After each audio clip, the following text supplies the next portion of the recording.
Welcome friends, I am going to tell second poem of class 10th.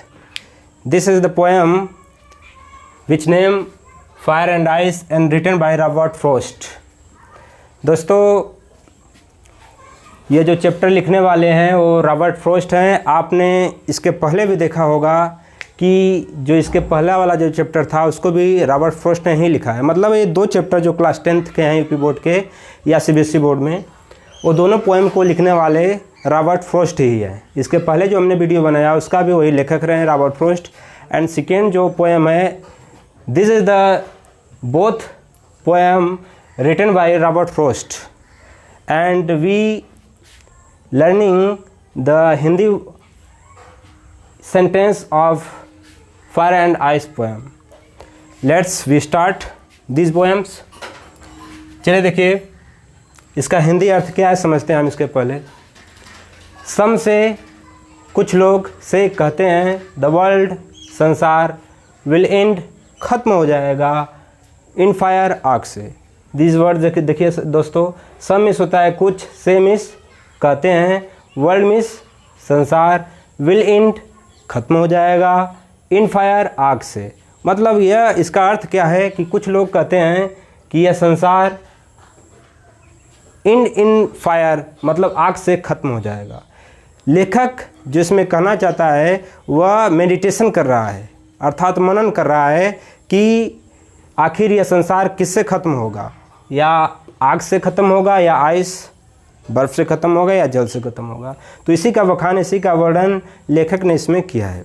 देखिए अर्थ समझिए। सम miss होता है कुछ, से मिस कहते हैं, वर्ल्ड में संसार विल एंड ख़त्म हो जाएगा इन फायर आग से। कुछ लोग कहते हैं कि यह संसार आग से ख़त्म हो जाएगा।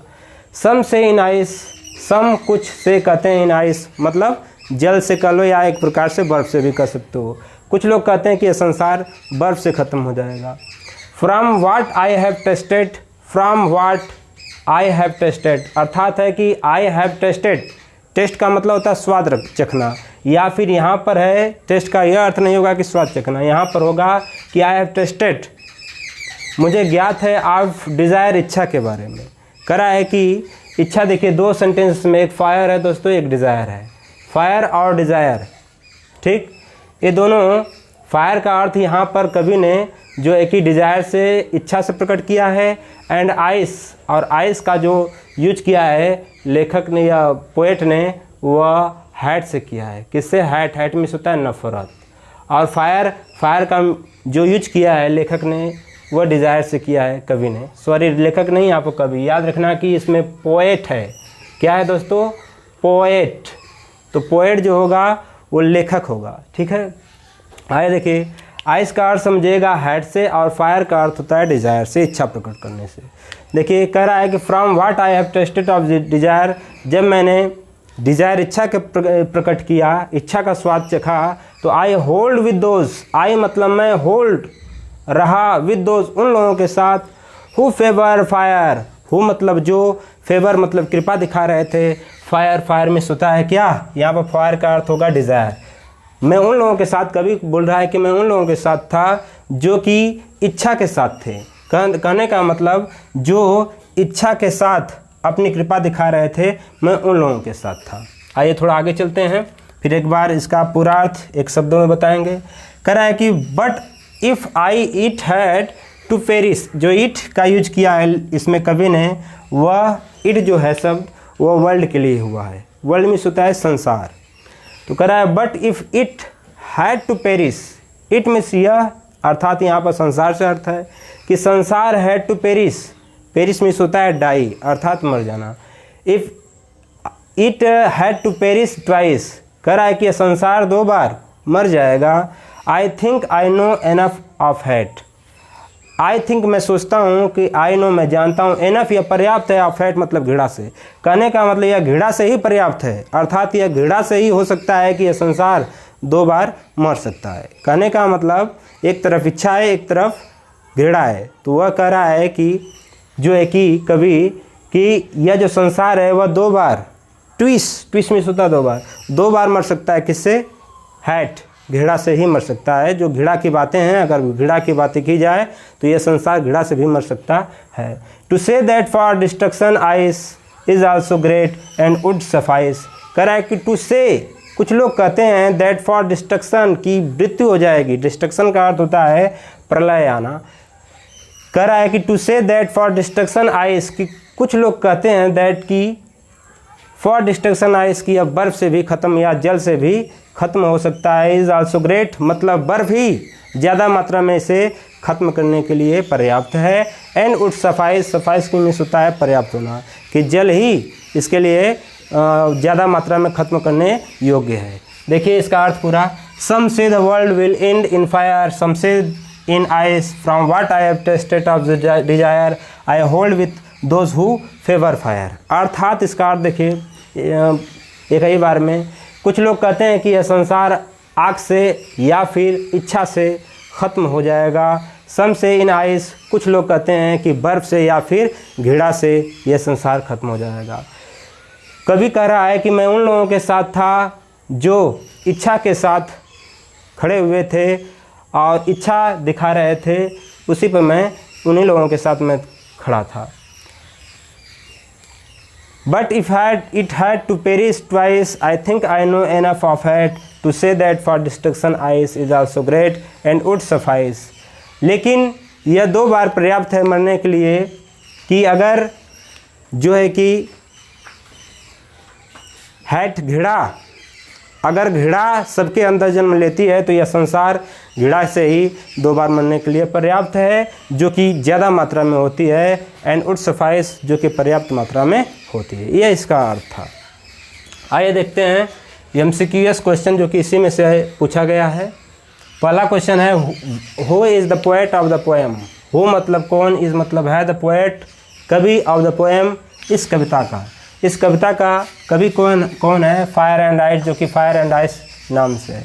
तो आप लोग देख ही रहे हैं इस कविता को लिखने वाला, पोएम को लिखने वाले कौन है? रॉबर्ट फ्रॉस्ट है। तो आपका आंसर कौन सा होगा दोस्तों? Robert Frost. दूसरा देखिए सेकेंड चैप्टर, सेकेंड है क्वेश्चन क्या, what does the poet compare fire with. अर्थात देखिए व्हाट मतलब क्या, डज द पोएट मतलब कवि ने कंपेयर तुलना किया है, फायर मतलब आग की। आग से कवि ने किसकी तुलना किया है? हमने आपको पहले ही बताया था आग की तुलना किससे होगी? डिजायर से। जो डिजायर होगा वही वर्ड से ही होगा। देखिए कौन किस विकल्प में है, हैट्रेड होगा कि डिजायर होगा कि हार्ट होगा कि बोथ ए एंड सी। तो आप जानते हैं भली बात ही कौन होगा दोस्तों? डिज़ायर है। तो डिज़ायर पर आप ट्रिक मार देंगे। थर्ड नंबर देखिए, what is the meaning of Paris. Paris का अर्थ होता है दोस्तों डाई। क्या होता है? Die, DIE। डाई मीन्स होता है मरना। तो आप जनरली आप बता सकते हैं कि what is the meaning of the Paris, तो क्या आप मारोगे ट्रिक्स? डाई। तो कौन सा ऑप्शन होगा? C नंबर होगा, डाई। डाई मीन्स होता है मरना। चौथा है where has he used personification.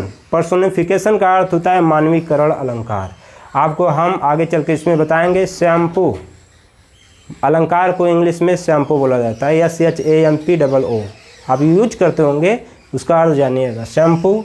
Simile, yes से होता है सिमिल, SH आता है शैम्पू की स्पेलिंग में। हाइपरबोल और A आएगा शैम्पू में स्पेलिंग में, A से एपोस्ट्रॉफ। उसके बाद M आएगा मेटाफोर। उसके बाद P आएगा पर्सोनिफिकेशन। उसके बाद O आएगा ऑक्सीमोरन एंड उसके बाद O फिर आएगा तो उसके में होता है ओनोमेटोपिया। देखिए ये सब आपको पढ़ाएंगे हम, फिलहाल अभी आप इसी तरह समझिएगा। एक हम आपको अलग से वीडियो उसका बना कर देंगे। देखिए वेयर हैज़, चौथे पे आते हैं। वेयर हैज़ यूज्ड पर्सोनिफिकेशन कराए। वेयर मतलब कहाँ पर, ही यूज्ड पर्सोनिफिकेशन मतलब मानवीकरण अलंकार का प्रयोग किस में किया गया है? चलिए कराए फायर, पहला विकल्प है फायर, दूसरा है आइस, C है अर्थ, D है बोथ A एंड V। देखिए मित्रों आपको ये पता होगा कि जो फायर और जो आइस आया है वह मानव के हैट किसमें होता है? उत्पन्न होता है। हैट जो होता है घृणा मानव के अंदर उत्पन्न होती है। डिज़ायर इच्छा भी मानव के अंदर उत्पन्न होती है। इसलिए फायर एंड डिज़ायर दोनों सही होंगे। तो हमारा जो C विकल्प होगा, देखिए C में दोनों दिया हुआ है। देखिए C, यह C नहीं D है। डी विकल्प हमारा सही होगा। बोथ ए एंड बी, इसमें दिया ना बोथ ए एंड, मतलब ए भी सही है बी भी सही है, तो आप किस पे मारोगे दोस्तों, डी वाले पे मारोगे, बोथ ए एंड बी सही रहेगा आपका। पाँचवें पे देखिए, name the poetic device used in the line, इस लाइन में कौन सी पोएटिक डिवाइस यूज की गई है। लाइन है to say that for destruction ice is also great, metaphor, imaginary, alliteration, oxymoron, तो आप मारोगे क्या, इमेजरी। इसको भी बताया जाएगा, एक वीडियो बनाएंगे इमेजरी के बारे में बताएंगे। नेक्स्ट देखिए छठवां है, what does ice symbolise, what मतलब किसका, डज आइस मतलब बर्फ, सिम्बोलाइज मतलब प्रतीक है। अब बताइए आइस किसका प्रतीक है, लव, हैट्रेड, फिर है वायलेंट डिज़ायर, फिर ऑल ऑफ अबव, इसमें से सभी। तो आपको हमने बताया पहले, देखिए इधर आइस किसका प्रतीक है, हैट, तो आप कौन सा मारोगे, हैट, देखिए हैट्रेड है ना, यह नंबर है आपका बी है, तो आप कौन सा मारोगे विकल्प बी, हैट्रेड मारोगे, हैट्रेड, राइट। नेक्स्ट सातवां, what does violent desire refer to, what does violent desire refer to, इनमें से कौन डिज़ायर भिन्न है, love, ice, both A and B, none of above. What does violent desire refer to, चलिए देखिए कौन सा विकल्प आप मारोगे, लव है कि आइस है कि both A and B, right, कि none of above. Violent desire के बारे में बोला है, तो आप कौन सा मारोगे, लव या ice, both A and B, none of above, तो आप मारो कौन सा, दोनों, क्योंकि बोला है वायलेंट डिज़ायर है, तो आप मारो कौन सा, both and B, C option आपका करेक्ट रहेगा। Next, what is the rhyming scheme of the poem, इस पोएम की राइमिंग स्कीम क्या है। राइमिंग की स्कीम सीखिए आप, चलिए देखिए इधर ध्यान से, इसको मिटा देते हैं, राइमिंग स्कीम के बारे में देखिए। चलिए देखिए, हमारा जो यूज है आर ई लास्ट में है, तो राइमिंग स्कीम का अर्थ होता है एक जैसे, तो राइमिंग एक जैसी मीनिंग होनी चाहिए उनकी। फायर है तो फायर के अंत में बोलिए क्या, आर ई है ना, तो आर ई आप वाला खोजिए, देखिए ये आ रही है, सेम सेम है, फायर डिज़ायर, फायर डिज़ायर, फिर एक बार फिर आया है फायर, तो ये भी सेम सेम है, जिसके लास्ट में रहेगा सेम सेम वही राइमिंग स्कीम बनेगी। आइस है तो आइस का देखिए किससे मिलाओगे, सेम सेम ट्विस्ट से, फिर देखिए ट्विस्ट है, फिर आइस है, सी ई लास्ट में है, ये सब राइमिंग वर्ड है। फिर टी ई आया है तो ग्रेट, लास्ट में टी आया है, फिर सी के अनुसार सिफाइस भी हो, तो जो सेम सेम होंगे उनको सेम सेम अक्षरों से दर्शाओगे, जो अलग अलग होंगे उनको अलग अलग अक्षरों से दर्शाओगे। जैसे फायर में है तो इसको किससे दर्शाओगे आप, ए, पहला स्टार्ट होता है इंग्लिश का अक्षर ए, तो ए से आप। दूसरा देखो, फायर के अनुसार ही हमारा क्या है, फायर, फायर को जब आपने ए कहा तो डिज़ायर को भी फायर के जैसा ही है, तो इसको भी क्या बोलोगे, ए बोलोगे, राइट, इसको भी क्या बोलोगे, ए। फिर फायर इसमें कौन है, देखिए यह है, इसको भी क्या बोलोगे आप, ए। और देखिए फायर हो गया, उसके बाद चलते हैं, फायर के बाद आइस पर है, तो ए के बाद क्या आता है, बी आता है ना, तो बी बना लीजिए। फिर सी ई है इसमें, तो इसमें भी ट्वाइस में भी बी है, क्योंकि जब इसको आइस को आपने बी कहा तो इसको भी बी कहो। फिर आगे देखिए यह भी है ना, लास्ट में बी, तो इसको भी आप बी ही बोलोगे, क्या बोलोगे, बी। फिर आगे देखिए आइस, इसको भी बोलोगे, इसको भी आप बी ही बोलोगे। अब इससे अलग देखिए कौन चरण दे रहा है, देखिए अलग में हैट है ना, इसको आप सी बोलो। फिर आगे देखिए हैट के अनुसार है ग्रेट, ये अभी टी ही इसमें आ रहा है, इसलिए इसे टी बोलोगे। अब उसके बाद कोई नहीं है, आइए एक साथ इनको लिखते हैं। पहले क्या है, ए है ना, तो ए लगा लो। फिर उसके बाद कौन है, बी है तो बी लगाओ। फिर कौन है, ए है तो ए लगाओ। फिर ए है तो ए लगाओ। फिर बी है तो बी। फिर सी है तो सी। फिर बी है, बी लगाओ। फिर देखिए सी है, सी लगाओ। फिर लास्ट में क्या है, बी है। अब जो आप मैच करोगे वही आपका आंसर बनेगा। देखिए मिलाते हैं, ए बी, पहले में देखिए ए बी सही है, ए भी सही है, बी सी भी सही है, फिर बी सी सही है, फिर बी है, मतलब इसी में मिल रहा है। तो आपका कौन सा ऑप्शन सही रहेगा दोस्तों, ए वाला सही रहेगा। ए बी सी बी, ये ऑप्शन देखिए इससे मिलता जुलता है, इसलिए यह सही रहेगा। ठीक है, आइए देखते हैं आगे। नेक्स्ट जो होगा उसके बारे में जिक्र करते हैं और इसे मिटाते हैं। उसी तरह देखिए ध्यान से, नेक्स्ट पूछा इसमें, इसको मिटा देते हैं, फिर आगे आपको बताते हैं। क्वेश्चन नंबर 2 और बचे हुए हैं, उनको फिनिश कर देते हैं।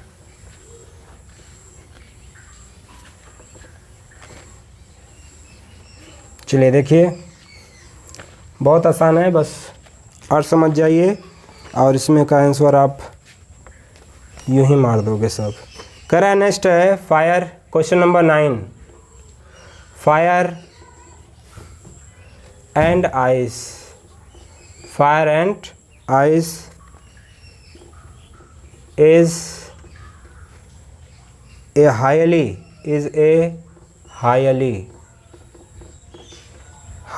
symbolize में होता है प्रतीक होना, symbolize poem Robert Frost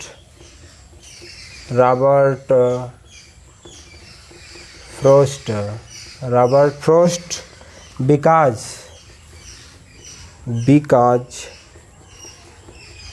is, इसके बाद ऑप्शन दिया है बिकॉज इज। पहला विकल्प है it uses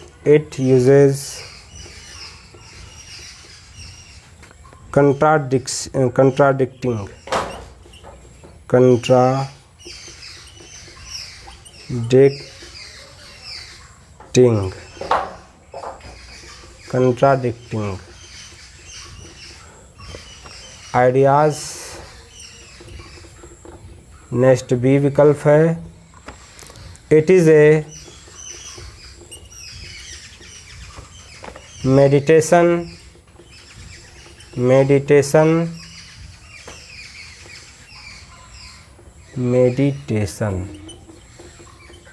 meditation about how the earth will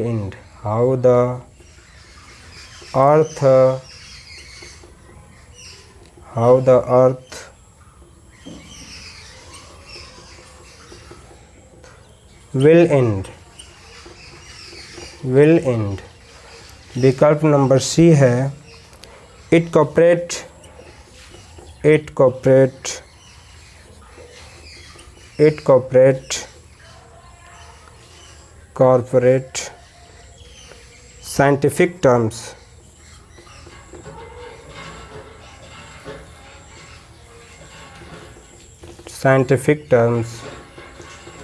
scientific terms और विकल्प डी है none of the above।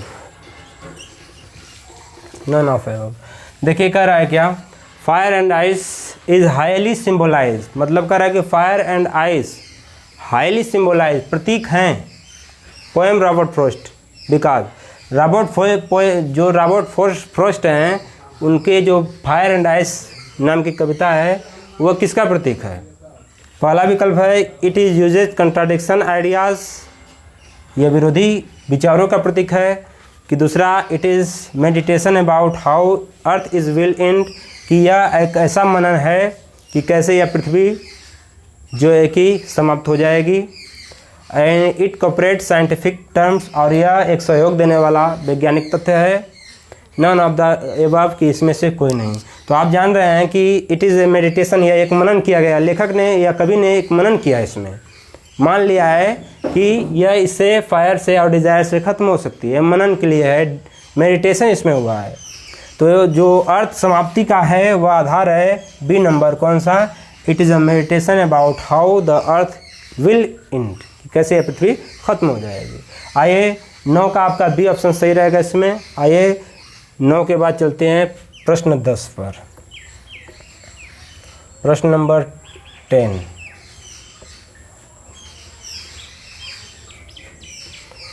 पर देख लीजिए 10 नंबर क्या कह रहा है। 10 नंबर है who do Robert Frost sides with, who do Robert Frost sides with. पहला है option number A, those who believe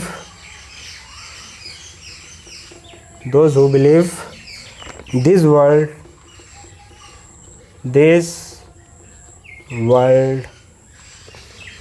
will end in fire।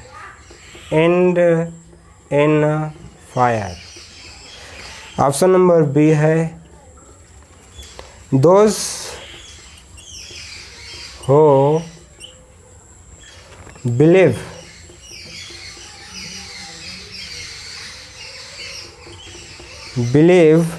this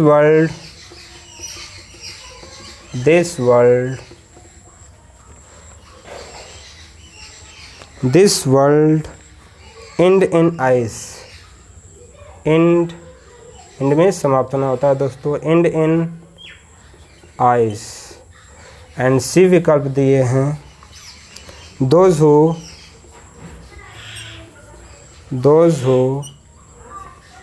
believe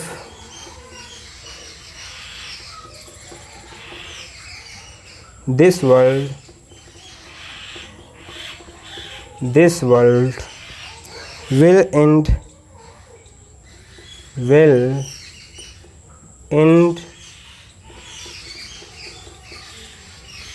both।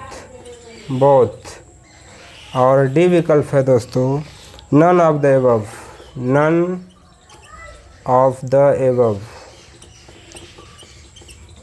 चलिए इसके ऊपर डिस्कस करते हैं कि कौन सा विकल्प सही होगा हमारा।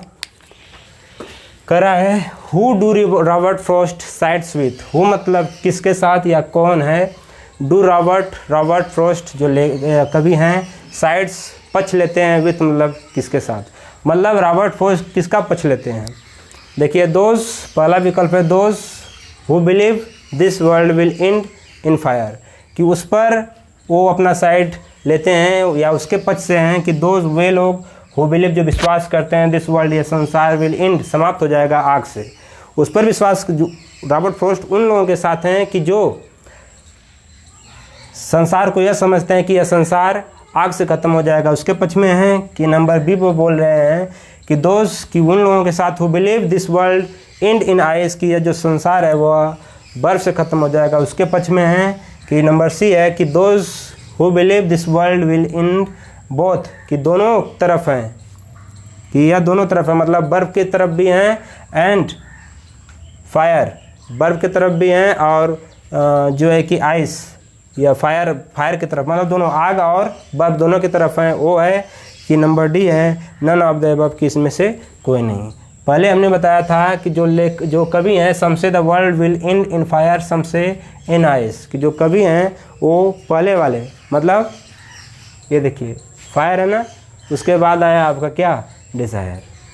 जो सम से या बोला गया कि some say the world will end in fire, some say in ice, from what I have tasted of desire I hold with those who favour fire, कि कह रहा है कि आई होल्ड में उनके साथ हूँ with those who favour fire, जो फेवर फायर का मतलब डिज़ायर, ये ना है, फायर डिज़ायर सेम है, फायर कर लो या फिर डिज़ायर कर लो, लेकिन आइस नहीं। तो लेखक किधर है, डिज़ायर, मतलब डिज़ायर ऑप्शन कौन सा सही होगा, फायर वाला डिज़ायर वाला सही होगा, मतलब ऑप्शन नंबर आपका जो ए सही होगा वो दोस्तों सही होगा, क्योंकि फायर या डिज़ायर का वर्ड एक ही है। क्योंकि हमने अभी बताया कि जो डिज़ायर है, इच्छा प्रकट करना, वही फायर है, लेकिन आइस का अर्थ जो बोला गया इसमें हैट से लिया गया, हैट मीन्स घृणा से लिया गया है।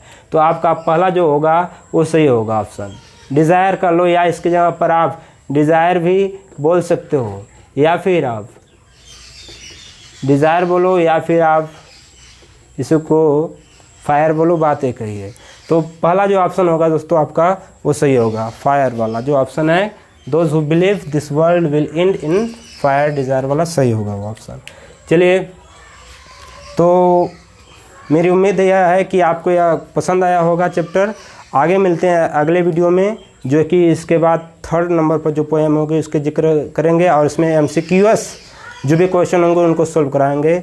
आज के लिए इतना ही। जय हिंद, जय भारत।